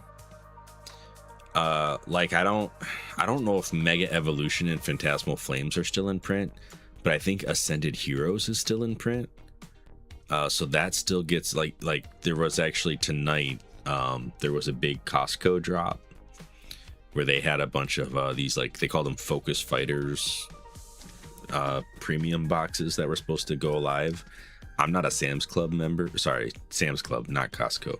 I'm not a member of Sam's Club, and it was like $50 for one of those packs, and I was like, yeah, probably not. But each one had like 14 boosters in it, so it was actually a really good deal if you had the money. But once they stop printing it, that's it. They usually don't go back and reprint. So I know Perfect Order, Chaos Rising, Pitch Black just released like on the 16th, but the Pokemon Center website, they'll only restock every so often, and it's really not like, it gets eaten up so quick. And then once the cards are out of print, it's like it's kind of whatever the market says these cards are worth now is what they're worth, because they're not going to make more of them. So Pokemon cards now that, you know,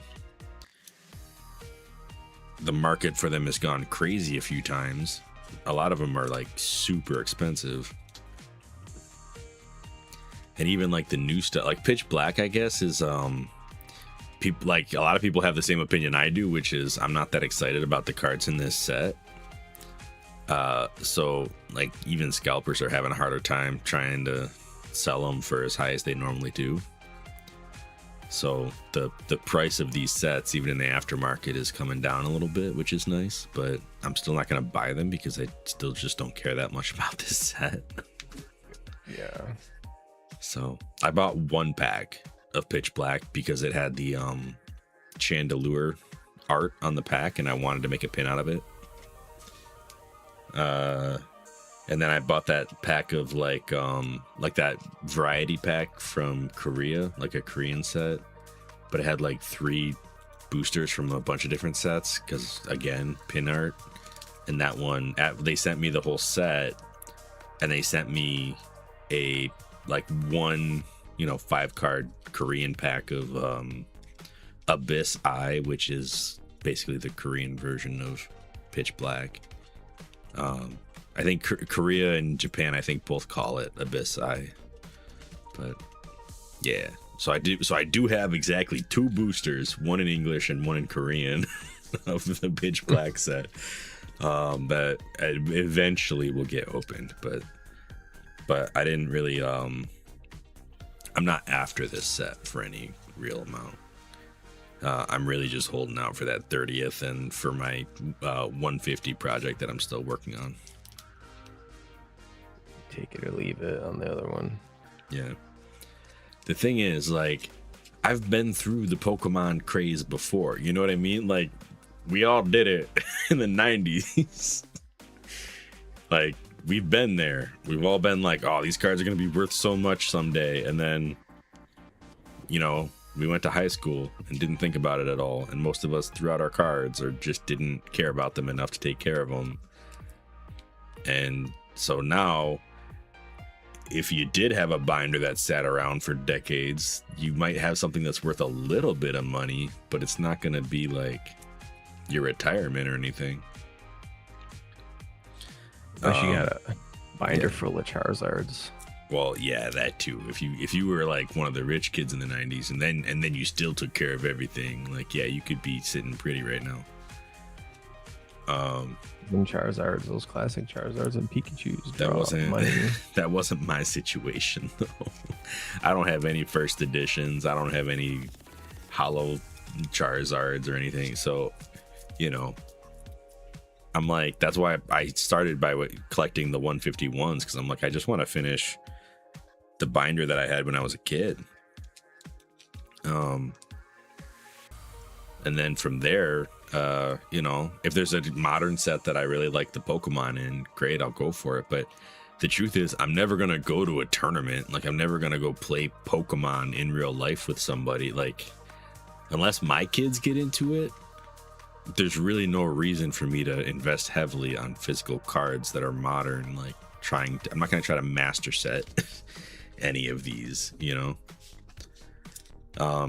If anything, like, I'll get them for fun and to look at them and to have them. And then if there's like something I don't want that is worth money, I'll just take it to a card show and sell it, you know, like, but I'm not really a hardcore collector in that sense. So, I will say that it's fun to start streams by opening a pack. Like, that is something that I want to keep with. So as time goes on, I might figure out other excuses to have Pokemon cards just to open for streams, but not because I'm trying to complete anything outside of the first 151.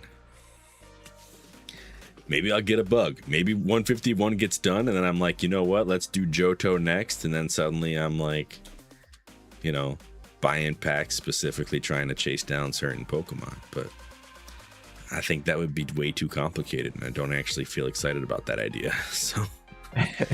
So, you know, probably I didn't not. know that they didn't make specific. I'm surprised they didn't make specific, like, you know, Johto packs, being that it's like, or maybe back in the day they did, but it's like now they don't, I guess. Right. Yeah, I don't know. There was one set that I get, Unseen Forces, I think it was called. I just saw a video about this today. The Unseen Forces set was very heavily Gen 2 because that's like when it came out. Still had a lot of Gen 1 Pokemon in it, but it was like one of the sets that came out right when Gen 2 came out. And it was like specifically highlighting those Pokemon. So if you were going to collect Gen 2, let's just say it would be cost prohibitive, because that set, now boosters are like well over what you would ever want to pay for a Pokemon card.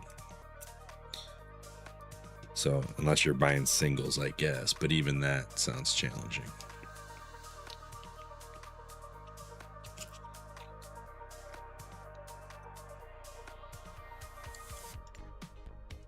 If I'm lucky,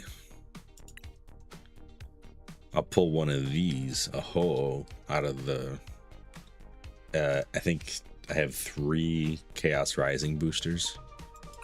to open eventually. And Ho is like a standard rare in that set, so that would be nice to pull one of those. Because they're not that legendary. Rare. What? Get that legendary rainbow. Right?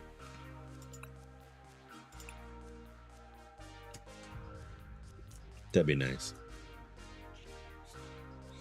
I have a feeling I haven't given myself enough chances to actually pull it, but that's okay. Eventually, we're going to get the 151s, and we're going to start opening those 30th anniversary packs come mid-September. So we're going to start each week with the 151, and then, you know, if we stream a second time in a week, we'll open something else. If we stream a third time in a week, we'll open something else. You know what I mean? Like, I'll just start with the 151s each week. But it's really based on what I have in this room. And right now, I don't have that much yet. But the this whole like drip feed system of like buy slim 5-card packs, get a bunch of them, only open one each time you stream, don't touch them the rest of the time. It's a really nice way to limit both the amount of money I spend on these and the amount of time I spend on them. So I do recommend that if anyone else is trying to, like, you know, not overdo it with Pokemon. Find a way to tie it to something else that limits it. Yeah, it makes me sick to watch like those card rip streams of people who spend like, you know, 15 grand or more on like, yeah, you know, opening and stuff, and then they like total the amount of cards that they actually pulled, and it's like the $1,500. It's like, yeah, you kind of got ripped off there. Yeah. That's the other reason. The other thing is like I don't like. I was gonna say, like, I haven't done this really. Like, I've done some shopping on eBay. Like, that's where I get the Chinese 151s.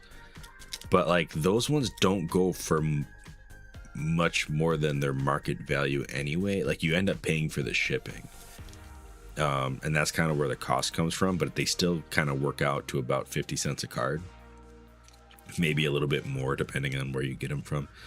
Because you get, like, you know, 75 cards for about $40. So, you know, it's a little bit more, maybe like 60 cents a card. Modern stuff, if you get them at MSRP, it's $5 for a 10 card pack. So again, 50 cents a card. Like, that's kind of my goal. Market price on these things is stupid. Like, I went to Target and they had a restock, so I got these booster packs for $5 a pack. But like, you can immediately go onto an app and be like, hey, what's the market price for these? And it's like $7 minimum. It's more like $8 or $9 for a lot of these boosters, and it's like, no, thank you. I'd rather not pay $1 a card. And it's even more like the 30th anniversary stuff. People are going nuts for, and the market price on those, because it's all pre-order and it's all super limited, like, people are selling stuff for 3 times what it should be. Like, you could if you were able to get into the queue and get the booster bundles, they were like $30 for 6 packs. So pretty much the exact same rate we've been talking about, like $5 a booster, whatever. Like the aftermarket right now, like if you try to go and just buy somebody else's pre-order that they're already trying to flip before they even have it in their hands, they're charging like $80-$90 just for one. So they're already doubling, tripling the price. That's crazy. Like, yeah.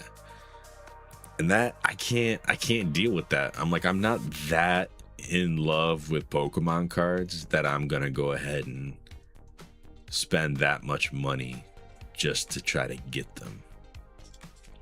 Like, even if I think they're going to appreciate in value, they're not going to in my house. In my house, I'm going to rip open the pack and then the card's going to get inevitably damaged. It might end up in a binder. It might not. It's going to sit around and age. Like, it's just not, it doesn't make any sense for me to spend market price instead of just MSRP. So I don't engage with that. I do engage with eBay. Like, as long as I can get like what's a close to MSRP here, which usually means I'm ordering from overseas and it's in a foreign language because they don't have the same kind of scalping issues with foreign cards as we do here in America.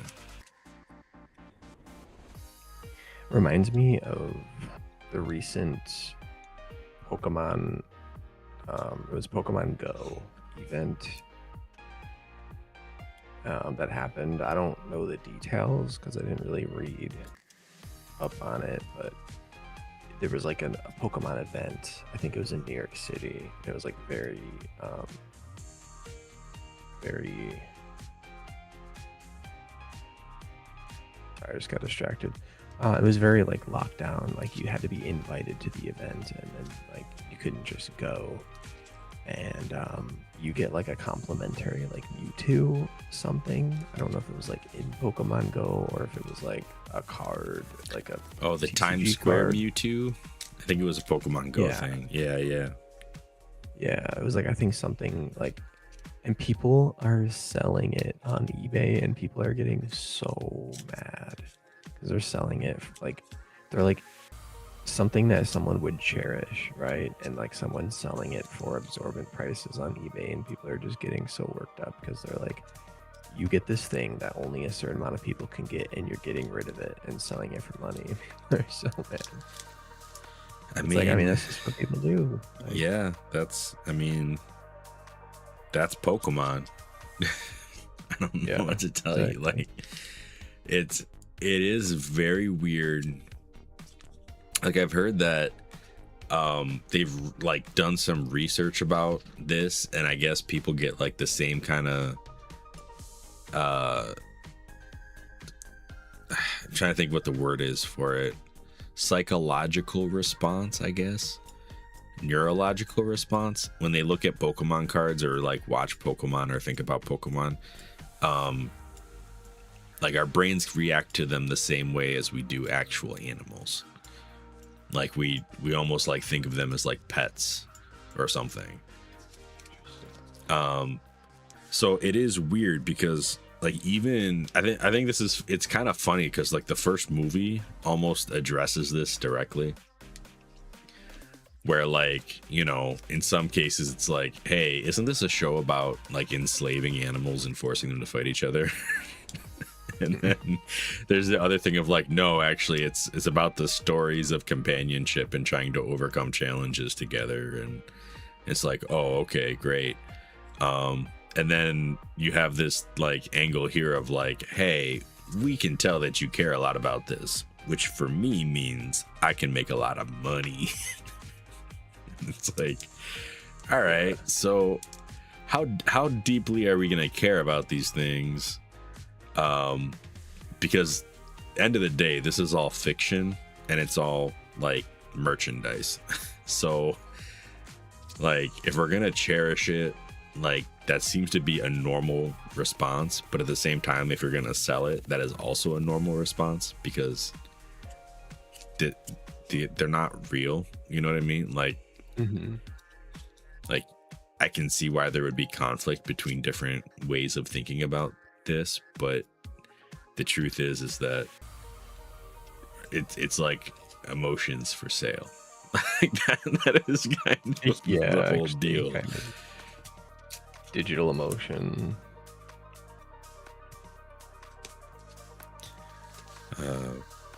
Yeah. Which I mean, I guess is a lot of things. Like that's not just exclusive to Pokemon, but when it's like a fandom as special as this, like you can definitely see how it can go down that road pretty quick. Reminds me of the video I saw. Like, I don't even know how he got quoted, quote unquote, the leading Pokemon expert back in like 1998 or 9, but there was like some like hit talk show.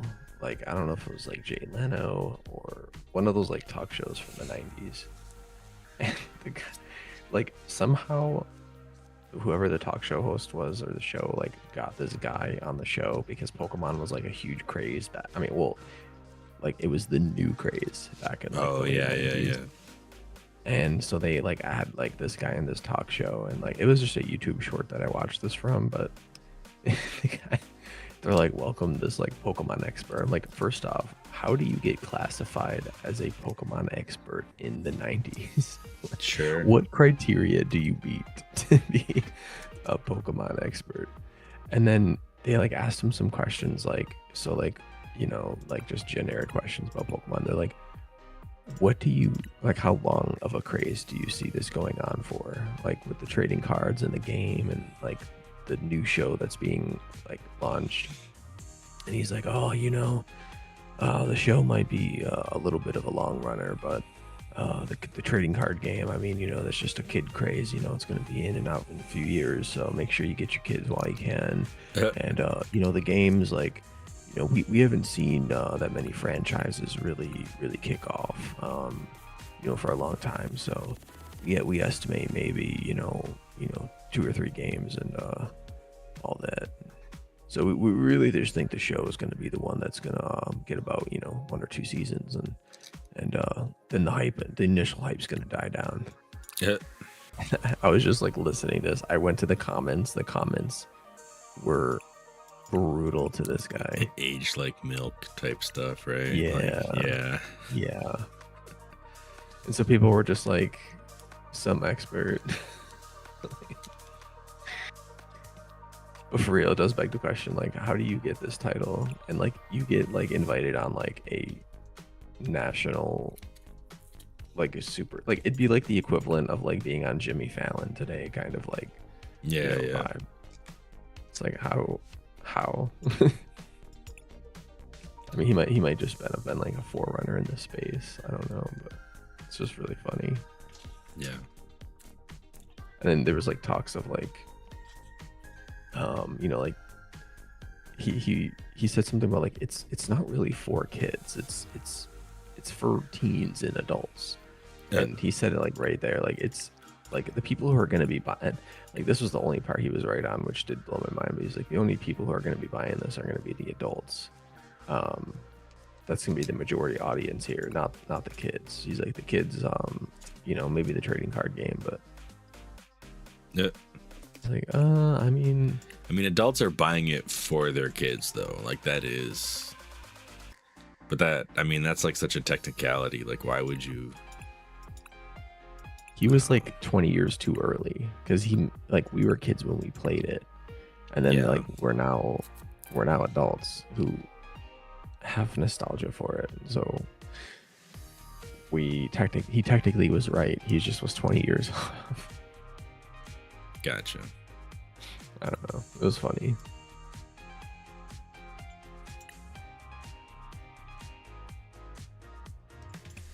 It's getting time.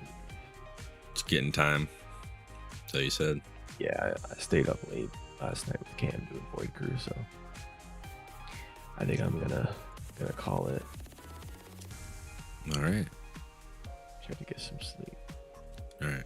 Have a good night, man. I'm gonna head off too.